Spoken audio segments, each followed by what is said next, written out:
प्रिय विद्यार्थियों, बीए द्वितीय वर्ष के पाठ्यक्रम में प्रथम प्रश्न पत्र में रीतिकालीन काव्य के अंतर्गत हम प्रारंभ में कवि केशवदास को पढ़ेंगे।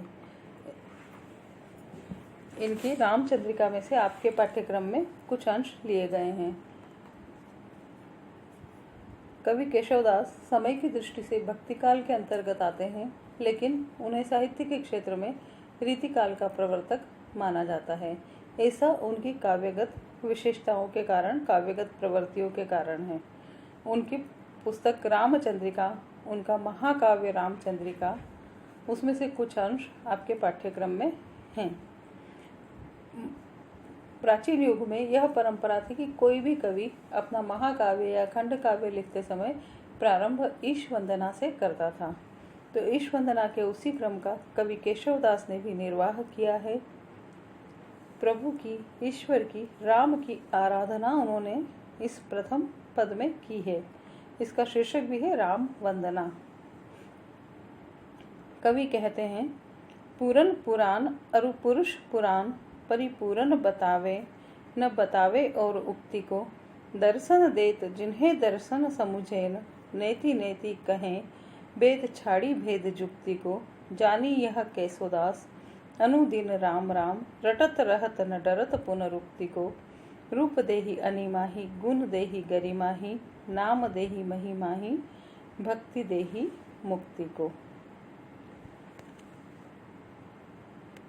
राम की महिमा का गान करते हुए उन्हें अनिर्वचनीय, अव्यक्त ब्रह्म बताते हुए कवि केशव कह रहे हैं कि वे ऐसे ईश्वर हैं, वे ऐसे ब्रह्म हैं, वे ऐसे भगवान हैं जिनकी महिमा का ज्ञान पुराण भी नहीं कर पाए हैं। पुराने पुरुष, विद्वान पुरुष, आप्त पुरुष भी उनकी महिमा का गान नहीं कर सकते हैं। श्री राम के जिस रूप को सांख्य, योग, वेदांत आदि दर्शन शास्त्र भी व्याख्यायित नहीं कर पाए हैं, वेद भी उनके संबंध में पूर्ण रूप से नहीं बता पाते हैं और अपने आप को असमर्थ जानकर नेति नेति कहकर बात को टाल देते हैं, ऐसे श्री राम जो अनादि है, अनंत है, उनके इसी स्वरूप की ओर इंगित करते हुए कवि केशवदास यह कहते हैं कि मैं जानता हूँ श्री राम ऐसे पूर्ण ब्रह्म हैं, ऐसे परम ब्रह्म हैं, लेकिन फिर भी मैं रात और दिन उनका नाम रटता रहता हूँ, राम राम रटता रहता हूँ, और भले ही मेरे इस रटने से पुनरुक्ति होती है, लेकिन मैं इसे रटना नहीं छोड़ सकता हूँ, मैं पुनरुक्ति के डर से भी नहीं छोड़ सकता हूँ। श्री राम की महिमा तो अपरंपार है। उसी का चित्रण करते हुए कवि आगे कह रहा है कि चाहे आप उनके रूप का स्मरण करो, चाहे गुणों की बात करो, चाहे नाम स्मरण करो, ये सब इस संसार में 6 सिद्धियां होती हैं और उन सिद्धियों से सांसारिक सुख मिलते हैं, वो सिद्धियां प्रदान करती हैं। जैसे उनका रूप दर्शन अगर हम करते हैं तो अणिमा नाम की सिद्धि हमें मिलती है, गुणों का बखान करने पर गरिमा नामक सिद्धि मिल जाती है, नाम स्मरण करने से महिमा सिद्धि हमें प्राप्त हो जाती है, और उनकी भक्ति में अगर हम डूब जाएं तो उसका तो कहना ही क्या, वह तो सीधे सांसारिक बंधनों से मुक्ति ही प्रदान कर देती है। तो राम की महिमा का गान इस पूरे अंश में कवि ने किया है।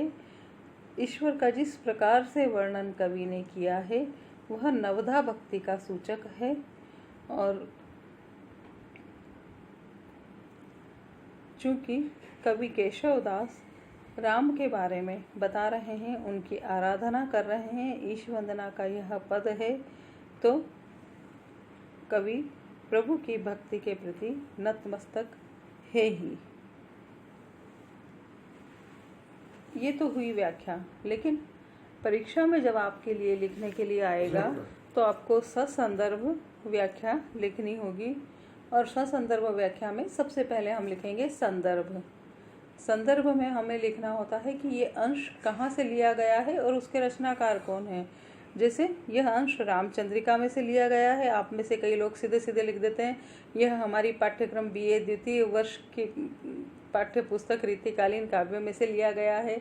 इसके कवि केशवदास है, लेकिन हमें यह भी बताना होगा कि यह कवि केशवदास की रामचंद्रिका नामक महाकाव्य से लिया गया है। इसके पश्चात आपको केशवदास के बारे में 4-5 पंक्तियाँ सारांश में उनका चित्रण, उसके पश्चात रामचंद्रिका के बारे में सारांश में चित्रण 4 पंक्तियों में। ये दोनों बातें जब आप लिख देंगे तो आपका संदर्भ पूरा होगा। और संदर्भ के पश्चात हमें लिखना होता है प्रसंग।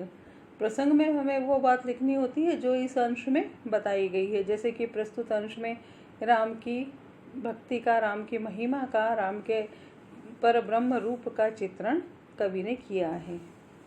इसके बाद व्याख्या तो मैंने आपको समझाई थी। वह अंश का अर्थ होता है और उसके पश्चात हम लिखेंगे विशेष।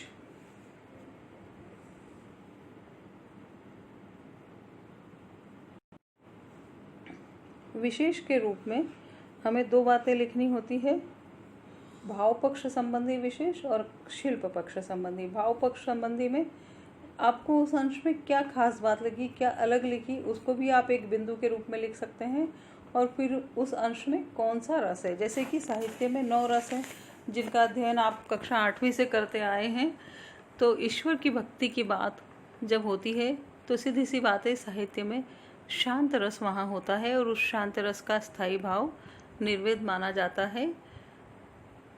इसके आलंबन श्री राम हैं, आश्रय कवि का हृदय है। और रस के पश्चात अगर हम देखें तो कवि केशवदास वैसे भी अलंकारिकता की दृष्टि से साहित्य जगत में विख्यात हैं। वे कहते भी हैं, यद्यपि सुजाति सुलक्षणी सुवर्ण सरस सुव्रत कवि भूषण बिनु न विराज ही कविता बनिता मित। अर्थात अलंकारों के बिना तो कविता कामिनी का कोई मतलब ही नहीं है। जिस प्रकार कोई सुंदर स्त्री आभूषणों से अधिक सुशोभित होती है, सुंदर लगती है, उसी प्रकार कविता कामिनी भी अलंकार रूपी आभूषण का सहारा पाकर अपने सुंदरतम रूप में हमारे समक्ष आती है। कवि केशव ने भी अपने साहित्य में अलंकारों का पूर्ण प्रयोग किया है।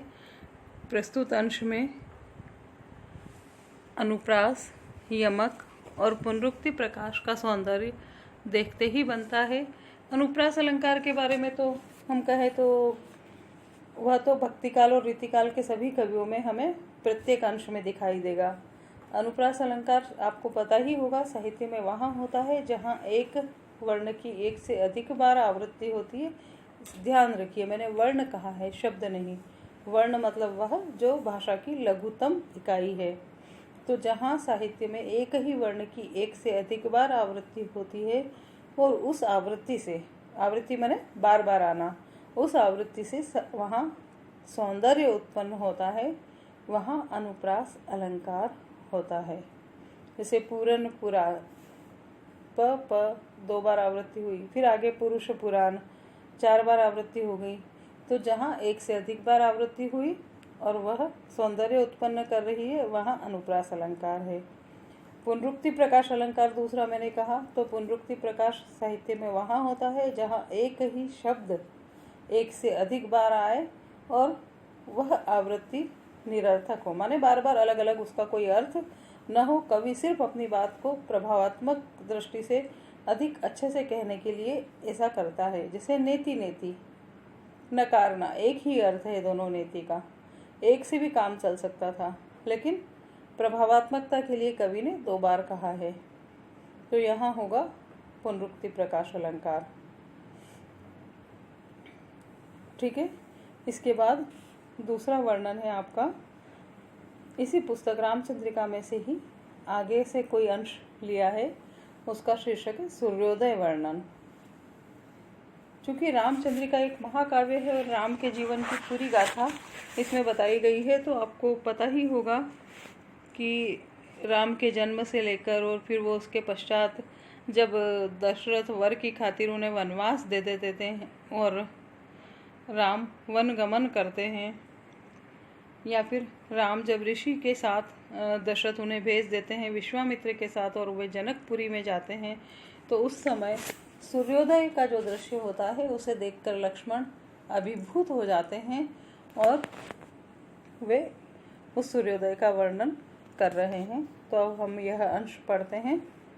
अरुण गात अतिपात पद्मिनी प्राणनाथ भय मानहु केशवदास कोकनद कोक प्रेममय परिपूर्ण सिंदूरपुर केंदो मंगल घट कींधो शक्र को छत्र मणियो माणिक मयूख पट के श्रोणित काल कपाल यह किल कापालिक काल को यह ललित लाल केंधो लसत दिग्भामिनी के भाल को।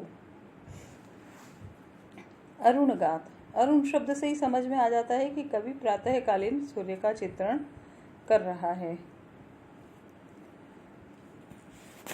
इस अंश में सूर्योदय का वर्णन कवि कर रहा है।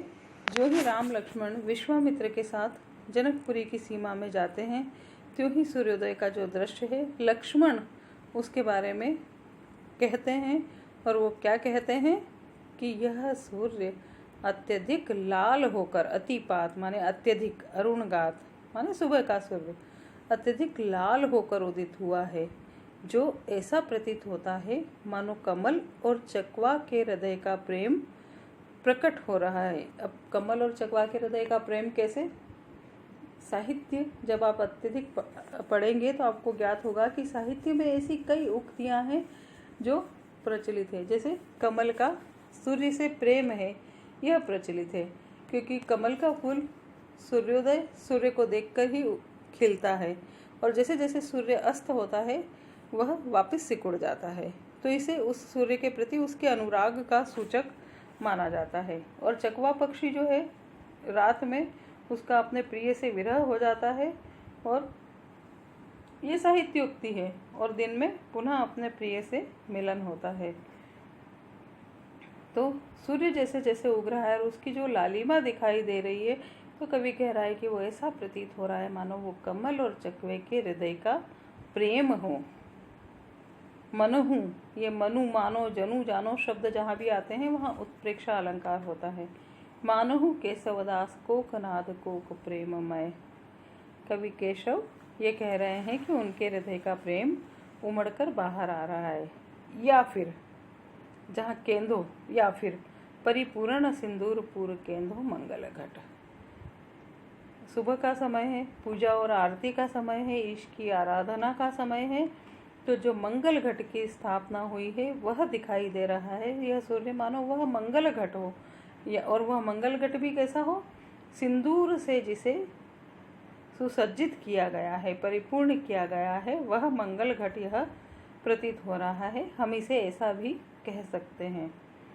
या फिर हम यह भी कह सकते हैं कींदो शक्र को छत्र, कि इंद्र ने जो छत्र धारण किया है वह छत्र इतना सुंदर होता है और उसका, क्योंकि स्वर्ग के राजा है इंद्र और उनका छत्र है तो जाहिर है सुंदर तो होगा ही, धन धान्य से भरपूर भी वह हमें दिखाई देगा। तो कवि कहता है कि मणियो माणिक मयूख पट, कि इंद्र का वह छत्र ऐसा है जो मणियों की किरणों से बुने हुए वस्त्र से, यानी मणि रत्न चमकते हैं, उनकी आभा जो प्रकट होती है तो उस आभा के मानो तार हैं और उनसे कोई वस्त्र बुना गया है, उससे उस छत्र का निर्माण किया गया है, वैसा यह लग रहा है। क्या लग रहा है? सुबह का सूर्य वैसा सुंदर, वैसा खूबसूरत, वैसा आभावान। के श्रोणित काल कपाल यह, आगे कवि कहता है कि या फिर यह कापालिक काल के हाथ का कपाल है। कापालिक जो शमशान में साधना करते हैं, हड्डियों से, खोपड़ी से, इन चीज़ों से जो साधना अपनी करते रहते हैं, उनके हाथ का कपाल है। और वह कपाल भी कैसा है? जिस पर रक्त ही रक्त चारों ओर है, तो लालिमा पूरी है, वैसा ही लाल यह सूर्य है।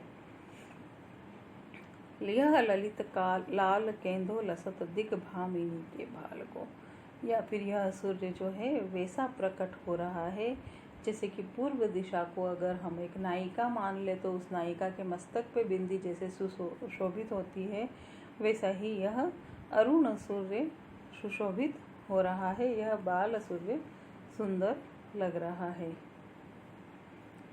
तो यह तो हुई इसकी व्याख्या, आपको समझ में आया होगा। अब हम विशेष के अंतर्गत ये देख सकते हैं कि ठीक है, केशवदास ने सभी उपमाएं प्रातःकालीन सूर्य की अच्छी दी है, लेकिन जैसे ही यह काल कपाल की बात आती है, माने आप किसी सुंदर चीज़ का, प्रकृति के सुकोमल रूप का, सूर्य के सुकोमल रूप का चित्रण कर रहे हैं, और उस सुकोमल चित्रण करने में जब आप विभत्स चित्रण से उसकी तुलना करने लगते हैं तो यह किसी भी दृष्टि से उचित नहीं कहा जा सकता। तो ऐसी स्थिति में हम ये कह सकते हैं कि यहाँ पर यह काव्य दोष है। ऐसा वर्णन परंपरा के विरुद्ध माना जाता है। अलंकारों के संदर्भ में मैंने पहले भी कहा था कि अनुप्रास अलंकार तो प्रत्येक पद में विद्यमान है ही। यमक अलंकार इसमें है, और उत्प्रेक्षा अलंकार है, संदेह अलंकार है। पद की दूसरी पंक्ति मानहु केशवदास, मनु मानो जनु जानो जहाँ आते हैं वहाँ उत्प्रेक्षा अलंकार। और बार बार कवि संदेह कर रहा है, ये सूर्य ऐसा लग रहा है, कभी कहते हैं इंद्र के छत्र जैसा, कभी कहते हैं मंगल घट जैसा, कभी कहते हैं प्रेम से पूर्ण हृदय दिखाई दे रहा है, कभी कुछ और।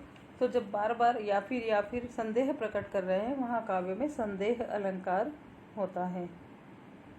ठीक है, कवि की भाषा ब्रज भाषा है, भाषा में अलंकारिकता है, संगीतात्मकता है, लय है, तुक है, सभी कुछ है। और प्रातःकालीन सूर्य का उस एक काव्य दोष के अलावा अत्यंत सुंदर चित्रण कवि ने किया है। ठीक है, आज का यह अंश हम यहीं समाप्त करते हैं। अगले व्याख्यान में कवि केशव के 3 पद और पढ़ाए जाएंगे।